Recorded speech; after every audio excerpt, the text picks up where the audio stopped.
Cześć kochani, witam Was gorąco na moim kanale i zapraszam dzisiaj na sałatkę jarzynową ze śledziem, czyli ciekawą alternatywę dla tradycyjnej sałatki jarzynowej, prosty przepis na pyszną przekąskę dla wielbicieli śledzi. Zapraszam do oglądania filmu. Składniki: ugotowaną, wystudzoną i obraną ze skórki marchewkę kroimy w kostkę.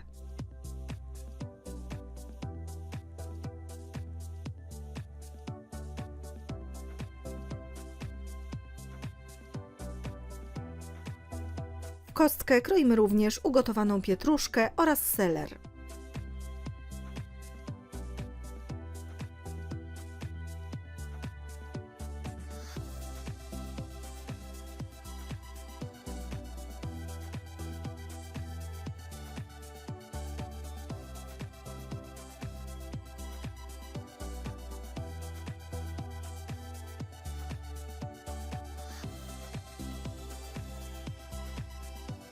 Ugotowane na twardo jajka kroimy w większą kostkę.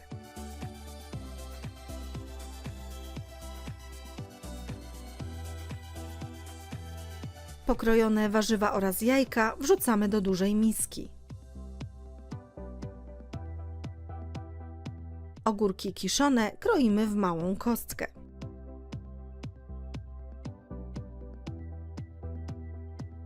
Obraną cebulę drobno siekamy.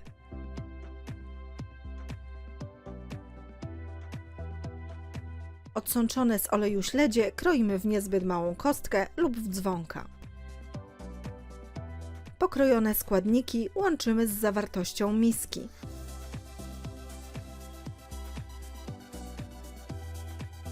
Na końcu do sałatki wrzucamy odsączony z zalewy groszek oraz majonez. Wszystko doprawiamy do smaku solą, czarnym pieprzem, a następnie delikatnie razem mieszamy. Tak przygotowaną sałatkę wstawiamy do lodówki na pół godziny, aby wszystkie smaki się przegryzły. Po więcej pysznych przepisów zapraszam na mój kanał Smakowite Dania oraz na stronę smakowitedania.com.